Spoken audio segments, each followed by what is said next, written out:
Praise lord. ఇప్పుడు మీ దేవుని యొక్క బిడ్డలారా, మీ అందరికీ హృదయపూర్వకమైన వందనాలండి. దేవుని మహాకృపను బట్టి ఇప్పటికీ ఎందరో గొప్ప వ్యక్తుల యొక్క సేవకుల యొక్క సాక్ష్యాన్ని మీ అందరితో పంచుకొనుటకు దేవుడు కృప చూపించాడు. ఈ రోజు కూడా ఒక సహోదరుడు దేవుని పరిచర్యలో కొనసాగుతూ దేవుని కోసం పని చేయాలని, దేవుని కోసం సమర్పించుకొని ఒక ముస్లిం కుటుంబంలో జన్మించి నిజరక్షకుడు ప్రభువు యేసని తెలుసుకొని దేవుని సొంత రక్షకునిగా అంగీకరించి బాప్తిసం తీసుకొని దేవుని యొక్క పరిచర్లో బహు గొప్ప పరిచర్య చేస్తున్నారు. ఈరోజు ఆయన యొక్క వ్యక్తిగతమైనటువంటి సాక్ష్యాన్ని మనందరితో పంచుకుంటారు. మీరందరూ కూడా దేవుడు వాళ్ళ జీవితాల్లో ఏ విధమైనటువంటి అద్భుతమైన కార్యాలు చేస్తున్నాడు, ఏ విధమైనటువంటి ఆత్మీయ సత్యాలను నేర్చుకోవాలో ఈ వీడియో చూసి ప్రతి ఒక్కరు కూడా తెలుసుకోనండి. ఈ వీడియోని అనేక మందికి షేర్ చేయండి. మీ స్నేహితులకు, రక్త సంబంధులకు, ప్రతి ఒక్కరికి ఈ యొక్క వీడియోని షేర్ చేయండి. పరిశుద్ధాత్మ దేవుడు వారి యొక్క హృదయాలు తాకున్నట్లుగా ప్రతి ఒక్కరూ ప్రార్థించండి. Praise the lord. అందరికీ ప్రైజ్ లార్డ్ అండి. నా పేరు షేక్ ఖదీర్ బాషా. నా తండ్రి పేరు షేక్ ఖాజా మొహుద్దీన్. నా తల్లి పేరు షేక్ నూరి ముబారక్. నా చెల్లి పేరు షేక్ ఆజు బేగం. నా అవ్వ పేరు షేక్ మాబుచాన్. మాది ముస్లిం కుటుంబం, భక్తిగల కుటుంబం అండి. నా తండ్రి మంచిగా ధనవంతుడండి. ఎక్కువగా సంపాదించి ఎక్కువగా అనేకులకి పెట్టేవాడు, అనేకులకి సహాయం చేసేవాడు. 5 పూట్ల నమాజ్ని నా తండ్రి చేసేవాడు. అదేవిధంగా ఉపవాసాలు కూడా ఉండేవాడు. నా తండ్రి ఒక గోల్డ్ షాప్లో మంచిగా సంపాదించేవాడు, మంచి ఆస్తి ఉన్నది. నేను ఎలా రక్షించబడ్డానంటే, ఒక వీధిలో నేను నా చెల్లి వెళ్ళే వారం ఆడుకుంటున్న సమయంలో ఒక పాస్టర్ ఒక ఇల్లు ఉండేది. ఆ పాస్టర్ యొక్క ఇంట్లో ప్రేయర్ జరిగేది. ఆ పాస్టరు వాక్యాన్ని చెబుతున్నాడు, ప్రార్థన చేస్తున్నాడు, అదే విధంగా కన్నీరు కారుస్తున్నాడు. ఆ పాస్టర్ చేసిన విధంగా నేను కూడా చేసేవాడిని. ఆ పాస్టరు కాంగో కొడుతుంటే నేను కూడా అక్కడ కూర్చొని కాంగో కొట్టేవాడిని. ఆ పాస్టర్ ఏ రీతిగా ప్రార్థన చేశాడో అదే రీతిగా ఆ యొక్క ఇంట్లో ప్రార్థన చేసేవాడిని. ఇంట్లో వారికి తెలియకుండా ప్రార్థన చేసేవాడిని. ఆ పాస్టర్ వాళ్ళేమో మా ఇంటికి వస్తారు, మేమేమో ఆ పాస్టర్ వాళ్ళకి ఇంటికి వెళ్తాం. ఆ పాస్టర్ వాళ్ళు మమ్మల్ని ఎంతగానో ప్రేమిస్తారు, మేము కూడా ఆ పాస్టర్ వాళ్ళని ఎంతగానో ప్రేమిస్తామండి. ఆ పాస్టరు ఒక లైబ్రరీని స్థాపించారు. ఆ లైబ్రరీకి వెళ్ళి కూడా ఎవరికి తెలియకుండా ఆ బైబిల్ని చదివేవాడని అనండి. ఆ పాస్టర్ ద్వారానే నేను దేవుడు ఎవరో తెలుసుకోగలిగాను, తెలుసుకున్నాను, వాక్యాన్ని చదువుతున్నాను. అదే విధంగా ఆ వాక్యాన్ని చదువుతున్న సమయంలో కొన్ని స్వరం అనేది నాకు వినిపించేది. ఆ స్వరము ద్వారా ఇంకా ఎంకరేజ్ చేయబడుతున్నా.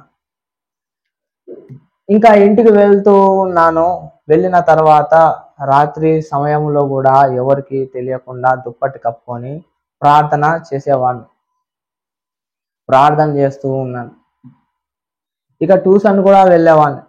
ఆ ట్యూషన్లో ఒక టీచర్ ఉండేది, ముస్లిమ్స్ టీచర్. ఆమె నేను హోంవర్క్ రాస్తున్నానో లేదో, నేను చదువుతున్నానో లేదో, నా బ్యాగ్స్లో బుక్స్ ఉన్నాయో లేవో అని ఆమె చెక్ చేసేది. ఆ యొక్క బ్యాగ్లో ఒక కొత్త నిబంధన బైబిల్ దొరికింది ఆమెకి. ఆమె చూసింది. చూసి ఆమె నన్ను ఘోరంగా తిట్టింది. ఘోరంగా తిట్టి ఆమె నా తండ్రిని పిలిచి కొట్టించి, ఎలా కొట్టించిందంటే బెల్ట్ తీసుకొని కొట్టినాడు మా తండ్రి.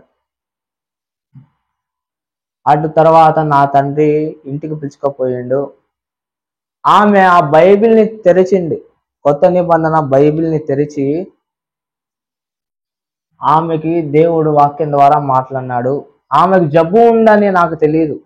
ఆ జబ్బు నుంచి దేవుడు, టీబీ జబ్బు అనే జబ్బు నుంచి దేవుడు స్వస్థత ఇచ్చిన్నాను. ఇచ్చిన తర్వాత ఆమె తెలియకుండా, వాళ్ళ ఇంట్లో వాళ్ళకి తెలియకుండా ఆమె కూడా చర్చికి వెళ్ళేది, బాత్రూంలలో కూడా తెలియకుండా ప్రార్థన చేసేది. ఆమె అనేక ఆత్మలను కూడా రక్షించుకుంది. ఇక నా తండ్రి ఇంకా నమాజ్కి పిలుచుకపోతున్నాడు. హృదయంలో నాకు పీస్ లేదు. నమాజ్కి పిలుచుకపోతున్నాడు, నా తండ్రికి తెలియకుండా నేను దొంగతనాలు చేసేవాడిని. నమాజ్కి వెళుతున్నాను, లోక సినిమాలు, 5 పూట్ల నమాజ్కి వెళ్ళేవాడిని. ఉపవాసాలు కూడా ఉండేవాడిని. రంజాన్ వస్తే ఉపవాసాలు ఎక్కువగా ఉండేవాడిని. బట్ నా యొక్క హృదయం మార్చబడలేదు. ఇక ఎదుగుతున్నాను, యవన ప్రాయంలో ఎదుగుతూ ఉన్నాను. అప్పు సమస్యలలో చిక్కబోయిందండి. అంటే అప్పు సమస్యలలో ఉన్నాడు. అప్పులు చాలా పెట్టాడు, మోసపోయి పెట్టాడు. నా తండ్రి సమాధానం లేక, నెమ్మది లేక ఉన్నప్పుడు ఎంకరేజ్ చేసేవాళ్ళు ఎంకరేజ్ చేయలేదు, బలపరిచే వాళ్ళు ఇంకా లేరు. అందరు నాన్నవారు వెళ్ళిపోయారు. ఇంకా నా తండ్రి ఈ అప్పు వాళ్ళు వస్తున్నారు, ఈ అప్పు ఎక్కువగా ప్రెషర్ పెడుతుండ్రు నా తండ్రిని. ఆ ప్రెషర్ని తట్టుకోలేక 5 సంవత్సరాలు నా తండ్రి ఎక్కడికి వెళ్ళాడో తెలియదు, ఏం చేస్తున్నాడో తెలియదు, ఏ పని చేస్తున్నాడో తెలియదు. నేను, నా తల్లి, నా చెల్లి, నా అవ్వ చాలా ఏడ్చే వాళ్ళము. స్నానం చేయటానికి నీళ్లు కూడా లేదు మాకి. ఉప్మా ఉండేది, ఆ ఉప్మానే తినేవాళ్ళం మార్నింగ్, ఈవినింగ్, ఆఫ్టర్నూన్. ఇలా కొనసాగుతుంది. కానీ ఈ అప్పు వాళ్ళు వస్తూనే ఉన్నారు. అందరి గృహాలేమో వెలిగించబడుతున్నారు, మా గృహం చీకటితో ఉన్నది. అప్పుడు మా వీధిలో ఆ విశ్వాసులు ప్రార్థన చేస్తుండగా దేవుడి స్వరం వారికి వినపడింది. ఇదిగో నా బిడ్డలు అక్కడ బాధపడుతున్నారు, నా సువార్తను వారికి చెప్పండి, వారు బలపరచబడతారు, వారిని నేను రక్షించుకుంటాననే స్వరము వారికి వినపడ్డది. వారు అన్నారంట, ఎవరు ప్రభువా, మా వీధిలో అందరు ధనవంతులే కదా, ఎవరంటే అప్పుడు మా పేర్లు చెప్పిండు దేవుడు. మా ఇంటికి వచ్చిండు, వచ్చి మాకు సువార్తను చెప్పి, అలా మా తల్లి రక్షించబడింది, అలాగే మా చెల్లి రక్షణ యొక్క అవ్వ కూడా రక్షించబడింది. వీళ్ళు ముగ్గురు రక్షించబడినారు. నా జీవితం ఏమో ఈ ఫ్రెండ్స్ తిరగటం, ఈ రౌడీజం చేయటం. నాకు ఒక బ్యాచ్ ఉంది, ఆ బ్యాచ్ నేను ఏది చెప్తే అది విని ఇతరులని కొట్టేవారు. అటువంటి బ్యాచ్ ఎప్పుడైతే నా తండ్రి అప్పులు పెట్టాడో, ఎప్పుడైతే నా తండ్రి దిగజారాడో, వాళ్ళు కూడా నన్ను విడిచిపెట్టి విడిచిపోయారు.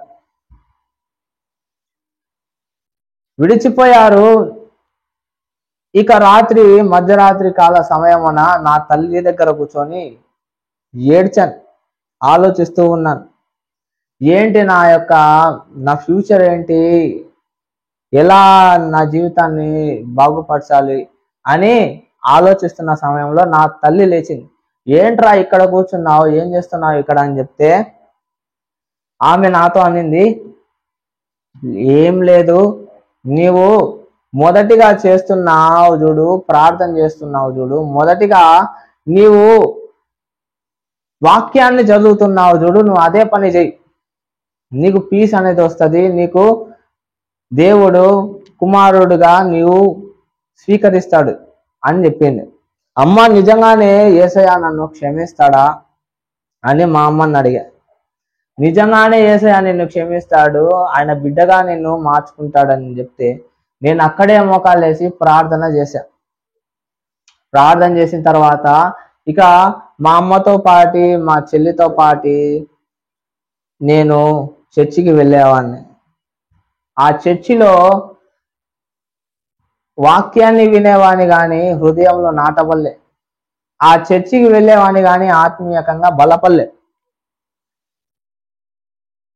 బయట ఇంకొక ఆలోచన ఏంటంటే నేను బలపడాలి, ఆత్మీయకంగా బలపడాలనే ఆలోచన, దేవుని యొక్క స్వరాన్ని వినాలనే ఆశ నాకున్నది. ఇక 10th క్లాస్ అనేది వచ్చాను. ఆ 10th క్లాస్లో మంచిగా చదివేవాడిని. టాపర్గా దేవుడు నన్ను మార్చిండు. ఈ టాపర్గా మార్చిండు. నేషనల్ లెవెల్లో నేను స్పోర్ట్స్లో కూడా దేవుడు నన్ను నడిపించిండు. అనేకులు ఎంకరేజ్ చేస్తున్నారు, అనేకులు పొగుడుతున్నారు, కానీ నాకంటూ ఎటువంటి ఆనందం అనేది లేదు.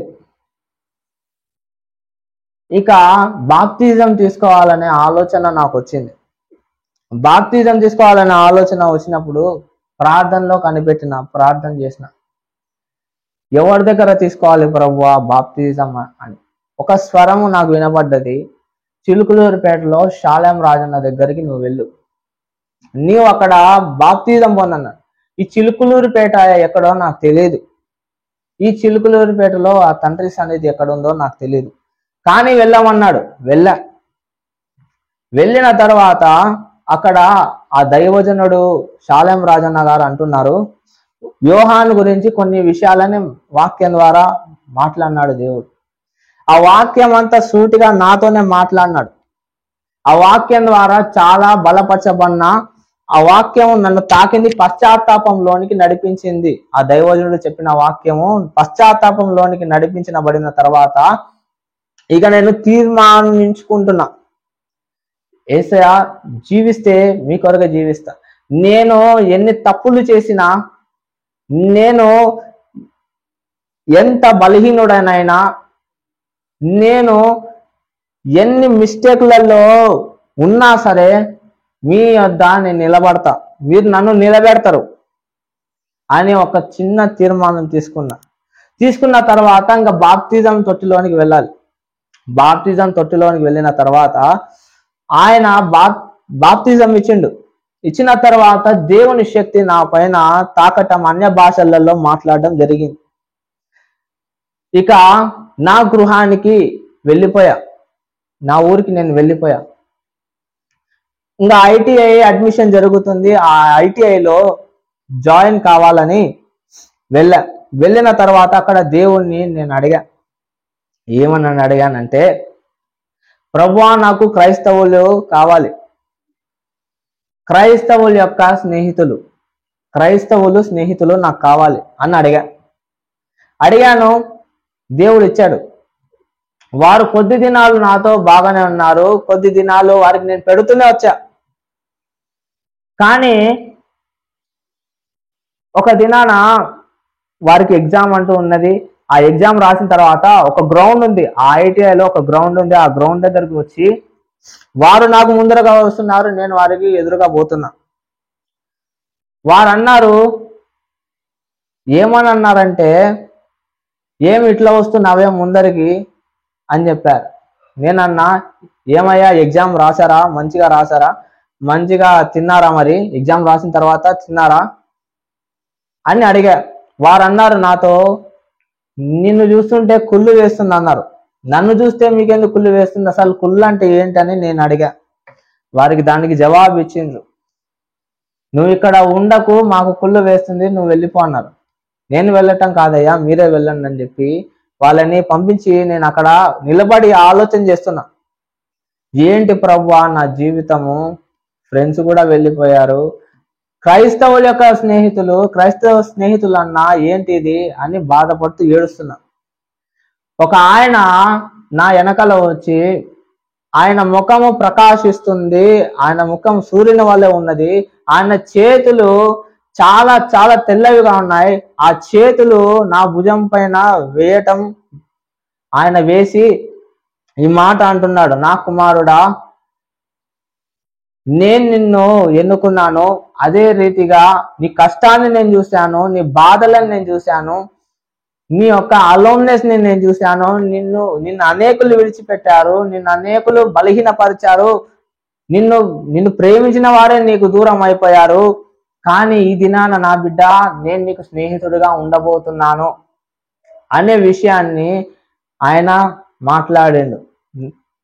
నా కుమారుడా, అక్కడ ఒక బండ ఉంది స్ట్రైట్, ఆ బండ దగ్గరికి వెళ్ళి మాట్లాడదాం రా, కూర్చొని మాట్లాడదాం రా అనిండు.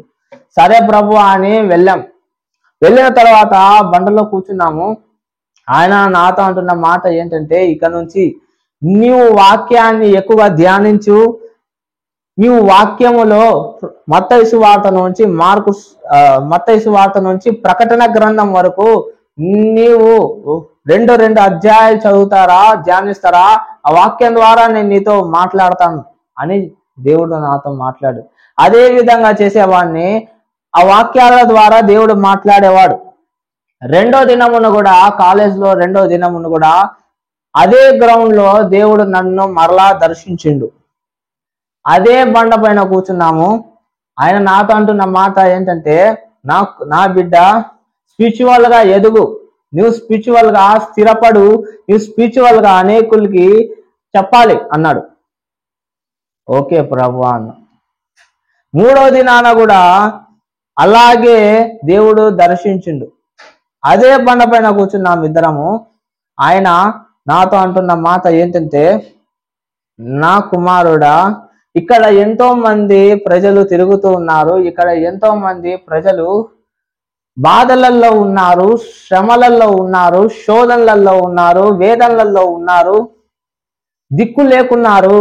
వీరందరి కోసము నువ్వు ప్రార్థన చెయ్యి గ్రౌండ్ లో అన్నాడు. అదే విధంగా ఆ గ్రౌండ్ చుట్టూ ఒక 1 year చేసేవాడిని. 1 year చేశాను. అద్భుతం ఏంటంటే, అక్కడ దొంగలు పట్టబడినరు, అలాగే కొన్ని ఆత్మలు రక్షించబడ్డాయి. అక్కడ కొంతమంది ప్రేమికులు ఉన్న వారిని తరమగొట్టిండ్రు పోలీసులు వచ్చి. అటు తర్వాత దేవుడు నా జీవితంలో ఆ బండ పైన కూర్చున్న ఆయన నాతో అంటున్న మాట ఏంటంటే, నా కుమారుడా, నీవు నాతో ఒంటరిగా ప్రార్థించు, నేను నీతో ఒంటరిగా మాట్లాడబోతున్నా, నేను నిన్ను ఒంటరిగా దర్శిస్తాను, ఒంటరిగా జరగబోయేది వాటి గురించి నీకు వాక్యం ద్వారా తెలియజేస్తానని చెప్పి. అదే విధంగా ఒంటరిగా గడిపేవాడిని, ఒంటరిగా ప్రార్థించేవాడిని. ఆయన నాతో అంటున్న మాట ఏంటంటే, ముస్లిమ్స్ కొరకు, అలాగే క్రిస్టియన్స్ కొరకు, అలాగే ప్రజల కొరకు నీవు అందరి గురించి విజ్ఞాపన చేయాలి. నిన్ను ఎలాగైతే రక్షించానో, నిన్ను ఎలాగైతే కాపాడానో, నిన్ను ఎలాగైతే నేను బలపరచానో, అదే విధంగా వారిని కూడా నేను అలాగే బలపరచాలి అనే విషయాన్ని చెప్పింది. నువ్వు సేవకుల గురించి కూడా ప్రార్థన చేయాలి. సేవకుల గురించి చేయాలి, సువార్థికుల గురించి చేయాలి, ప్రవక్తల గురించి కూడా నువ్వు చేయాలి ప్రార్థన అని చెప్తే నేను అదే విధంగా చేసేవాడు. అద్భుతం ఏంటంటే, నా యొక్క ఊరిలో అనేక ముస్లిమ్స్ ని దేవుడు రక్షించిండు, మారు మనసుని ఇచ్చిండు. అనేక అన్యులను రక్షించిండు, దేవుడు మారు మనసుని ఇచ్చిండు. దేవుడు నాతో ఒకే ఒక మాట అన్నాడు, నువ్వు ఎక్కడైతే అడుగు పెడతావో, అది హాస్పిటల్ కావచ్చు, అది చర్చ్ కావచ్చు, అది ఏదైనా కావచ్చు, నేను నీకంటే ముందుగా వెళ్ళి కార్యాలు చేయబోతున్నాను. నువ్వు కాదు మాట్లాడేది, నేను నీతో ఉండి మాట్లాడబోతున్నా ప్రజలతో అన్న. ఎస్ ప్రభు అన్న. నేను నీకు స్నేహితుడై ఉన్నాను, నీవు నాకు స్నేహితుడవై ఉన్నాడన్న. అవును తండ్రి. నీ స్నేహము నా స్నేహం ఎలా ఉండాలి అంటే, చనిపోయేంత వరకు నువ్వు నా కొరకు నిలబడాలి, నేను నీ కొరకు నిలబడతా అన్నాడు. నేను నీ కార్యాలు చేస్తా, నీవు నా కార్యాలు చేయాలి అన్నాడు. సరే ప్రభువా, థ్యాంక్ యూ జీసస్ అన్న. అదే విధంగా దేవుడు ఆ యొక్క ఒంటరి ప్రార్థనలో నీవు సువార్తకై వెళ్ళుము అన్నాడు. అనేక పల్లెటూర్లలో, అనేకమైన టౌన్స్ లో దేవుడు నన్ను వాడుకున్నాడు. నేను ఎవరికైతే సువార్త చెప్పమంటానో అతడికే నువ్వు సువార్త చెప్పాలి. నేను ఎవరికైతే ప్రార్థన చేయమన్నానో అతడికే నువ్వు ప్రార్థన చేయాలి. ఆయన చెప్పినట్లే ఎందరికో సువార్తను చెప్పా. ఆయన చెప్పినట్లే ఎందరికో ప్రార్థన చేశా. స్వస్థతలు జరిగాయి, ఆయన కృపను బట్టి జరిగాయి. ఇక దేవునితో డీప్ గా ఉన్నాను, దేవుడితో డీప్ గా ఫ్రెండ్షిప్ అయితే ఉన్నది. ఇక దేవుడు నాకు సేవా పిలుపునిచ్చింది.